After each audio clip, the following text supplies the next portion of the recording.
What's up, good people? It's your boy Mark Howard. You know what we do. We talk Cowboys here. That's what we do. The Cowboys able to pull off 2 in a row? We're going to find out. 3 non-negative games, as you want to call it as well. We're going to find out. All right? We got the Carolina Panthers in Charlotte. Play at Carolina. I think I may have thought we were playing at home. My mistake on that. I said it before, but it's definitely in Charlotte, North Carolina. That's where the Carolina Panthers play, and that's where they're going to get beat. Anyway, let me quickly go over the IR. A lot of people, a lot of names, but hey, Guyton had limited practice coming off a concussion protocol. So I'll say with linebacker Sanborn, he did not practice. Looks like he probably won't be available to play this week. It doesn't look like Cavante Turpin is going to get cleared on that foot this week as well, from what reports are being said.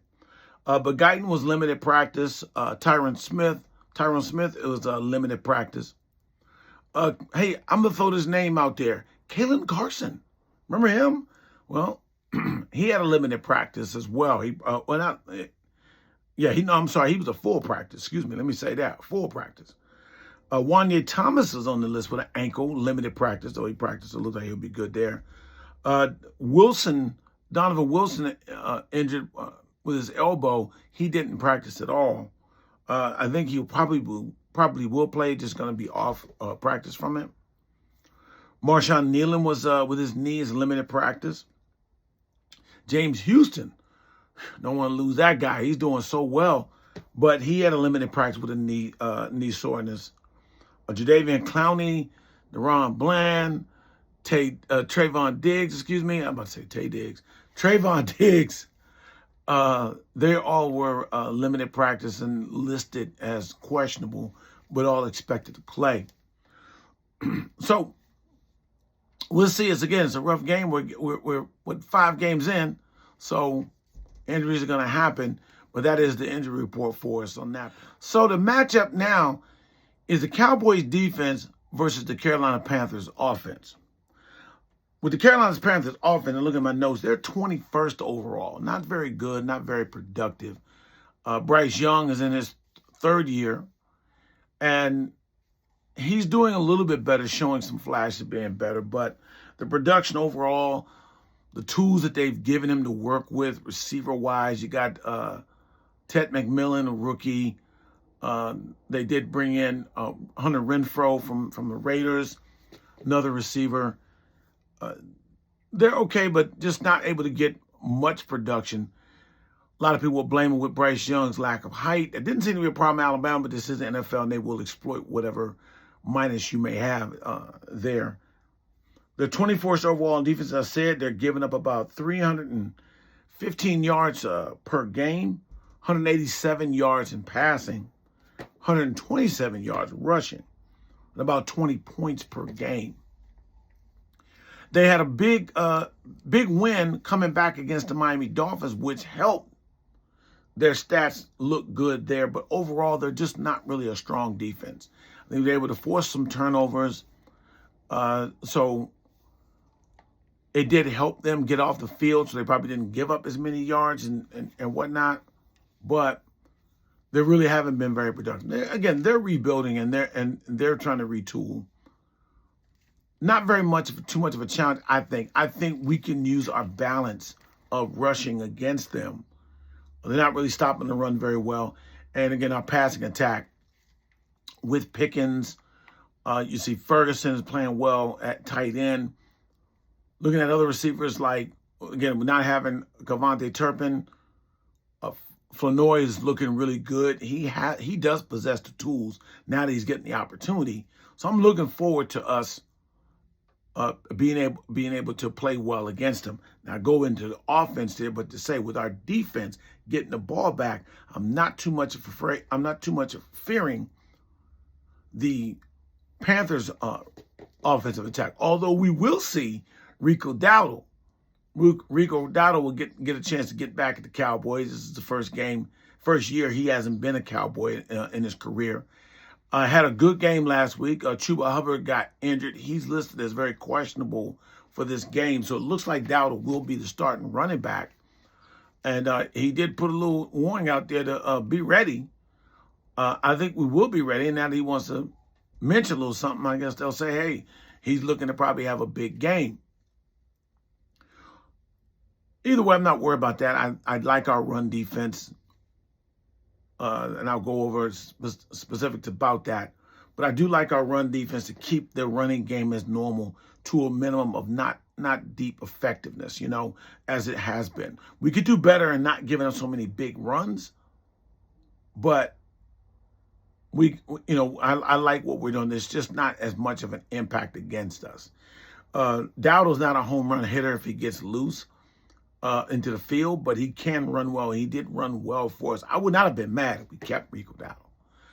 But I'm not, not too worried. If we can attack that run and slow that run game down, force Bryce Young to have to beat us, I even more like our chances there. I think that they're going to, as I mentioned before, I think they're going to come with some tricks, some surprises to try to fool us to get off to a good start. That's what we don't want. If our defense can come with a good plan to execute and get off the field early, I like our chances there as well. Now, going into our defense, we're still very much last overall defensively. We're giving up. We're giving up 284 yards per game. I'm sorry, we're giving up more than that. Yeah, I'm sorry, we're giving up about 400 yards. Excuse me. I wish we were giving up 284 yards. That's a pass. Passing alone, we're giving up 284 yards per game.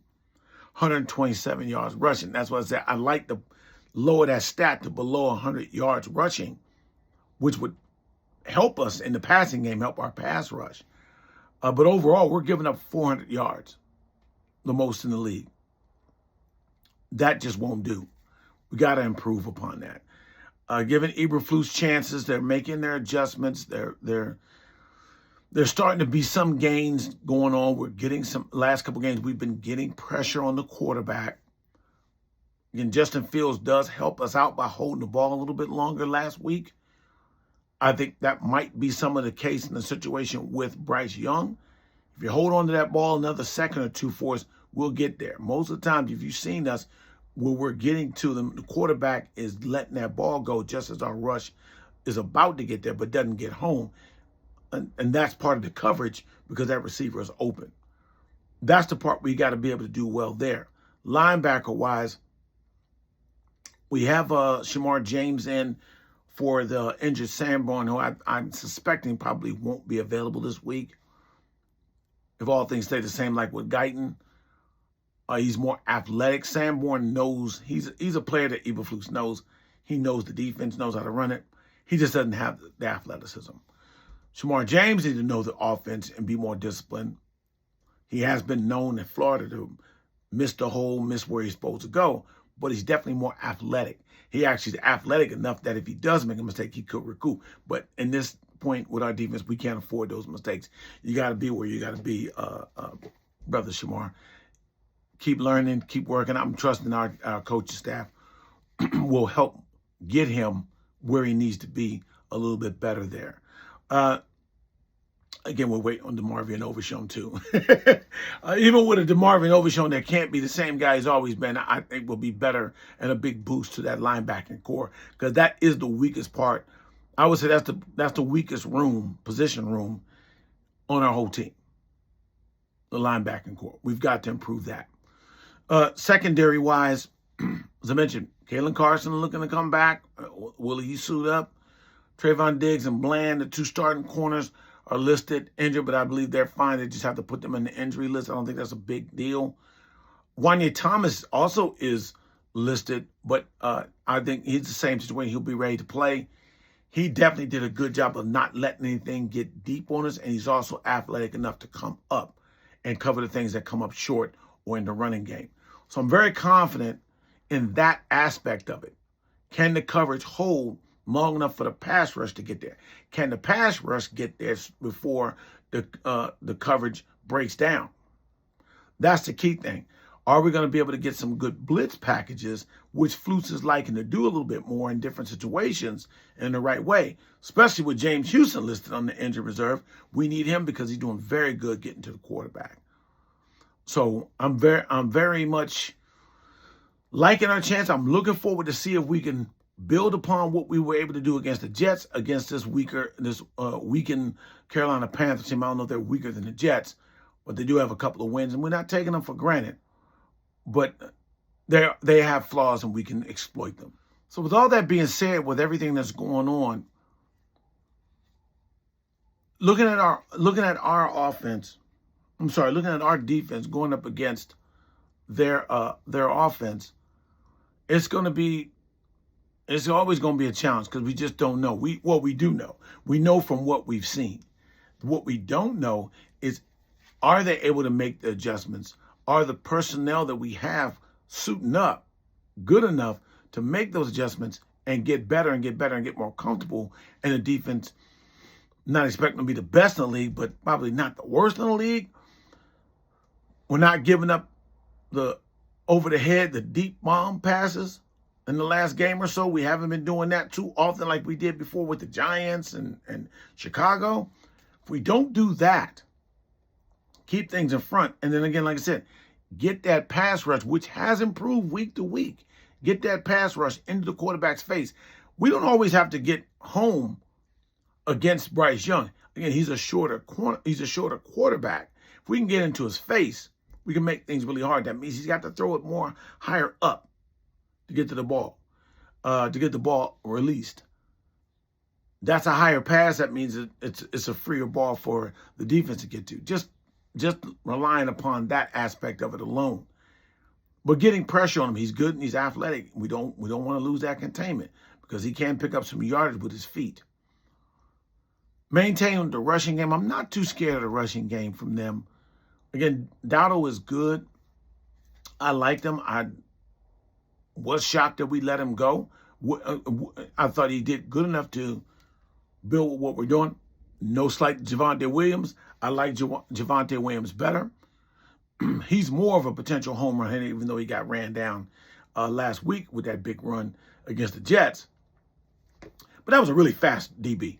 Anyway, no. But I think he's more of a prime candidate of a running back that can go to the house more than Rico Dowdle. I'm just saying that as far as what we have to worry about defense. If we're giving up a chunk of yards, Dowdle is somebody that we have the athletes that can run down. I don't want us giving up chunks of yards. I need tackles for loss. I need short 2 to 2.5 yard gains at the most. Averaging 2.5 yards a game. Rushing is in our favor anytime. Much as the passing game has become a big thing now, the run game is back. The run game really never left. The run game has got its respect back because now people are looking at running backs, knowing that, hey, a good ground game is always going to give us the balance that you need in an offense with a great passing attack. We have a hell of a passing attack. But with that ground game, keeps the defense on their heels, keeps them in a position where we want them to be able to run our pass plays, talking about us, but any offensive team. Well, you got to respect that run. Got to respect those feet of those ball carriers. That puts more one-on-one, that puts more situations where it's to our receiver's advantage and to the quarterback's advantage. So I like the fact for our defense that we can do so. That's if, and you know, as they say, if was a fifth, we know all that. I like in our chances against this offense the way it's been. We got to get them down. I like us getting them down early like we did the Jets. Or get them down first, really. We didn't get them down early. But being able to go out and have a lead and build a lead to put us on defense able to pin their ears back and go after the quarterback, because now the game is more predictable. Yeah, the Jets got some big runs because Breece Hall got some big runs on us. But our defense has to make the adjustments. I'm looking for Ken Clark to stop some of those runs Odighi's doing, Solomon Thomas. So that's it. That's what I'm going to have. That's what I got for you for today. That's what I see. Let me know. Again, don't forget to subscribe. Share the page to some friends. But don't forget to subscribe, like, and leave a comment. Love to know you're there. Love to hear what you got to say. Appreciate you guys for tuning in. We'll be back tomorrow. We'll go over the last little recap for the game, and I'll give you what I think is going to happen in the game.